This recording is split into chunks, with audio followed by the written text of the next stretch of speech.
લોકાર્પણ કરશે.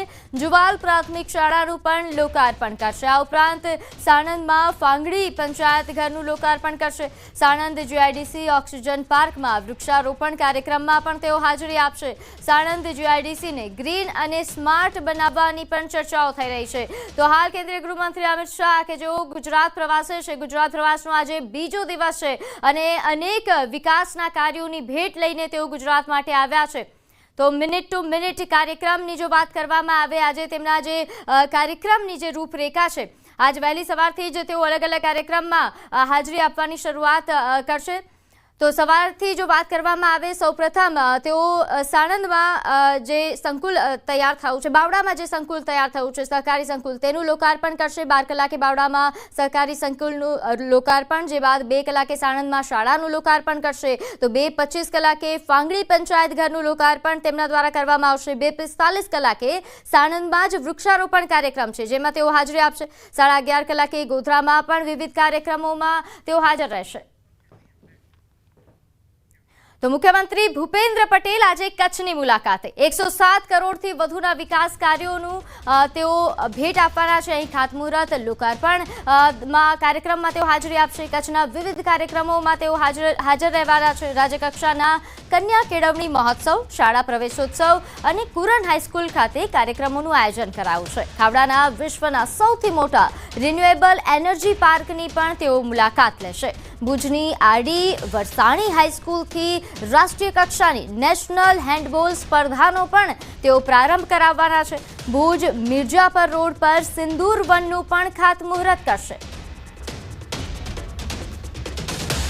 હવે વાત કરીએ ભરૂચની. અહીં મનરેગા કૌભાંડ મામલે કોંગ્રેસના દિગ્ગજ નેતા અને આહિર અગ્રણી હીરા જોટવાના કોર્ટે 6 દિવસના રિમાન્ડ મંજૂર કર્યા છે.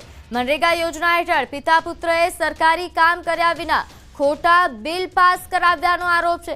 મનરેગા કૌભાંડમાં કરોડો રૂપિયાનું કૌભાંડ આચર્યું હોવાનો પિતા પુત્ર પર આરોપ છે. ત્યારે આ કેસમાં અન્ય એક આરોપી તરીકે ક્લાર્ક રાજેશ ટેલરની પણ ધરપકડ થઈ છે.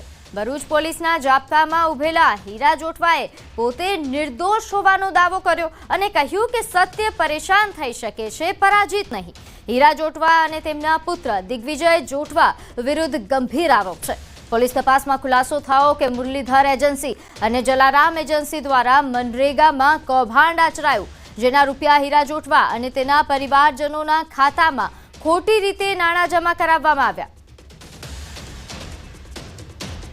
હીરા જોટવાની અન્ય એજન્સીઓના બેંક ડિટેલ, કોલ ડિટેલ્સ અમે જોઈ તો એ પણ ખબર પડી કે હીરા જોટવાનો પુત્ર દિગ્વિજય જોટવા પણ આ સરકારી નાણાંની ઉચાપત કરી છે અને અત્યારે અમે થોડા સમય પહેલા એને ગીર સોમનાથથી અટકાયત કરી છે. અત્યાર સુધીમાં આ કેસમાં 3 લોકોની અટકાયત કરી છે: હીરા જોટવા, દિગ્વિજય જોટવા અને Rajesh Taylor.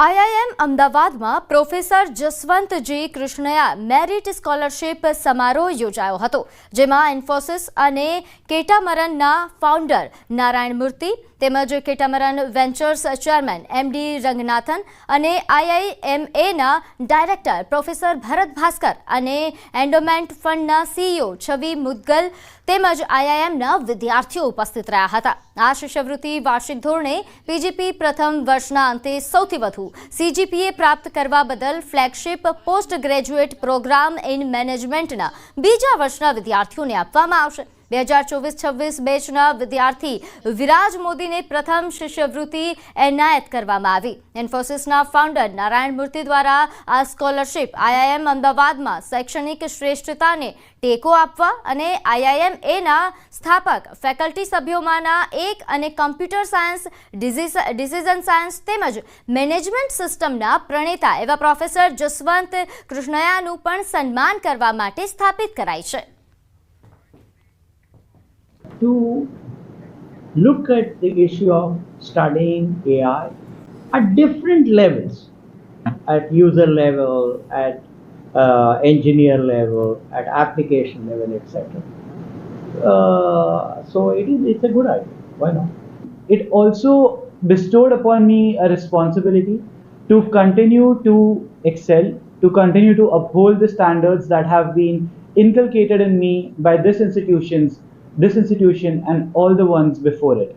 So I would say that having received the scholarship, I feel even more motivated to go ahead, achieve greater things, and obviously give back to the society, give back to the country, and give back to the institute.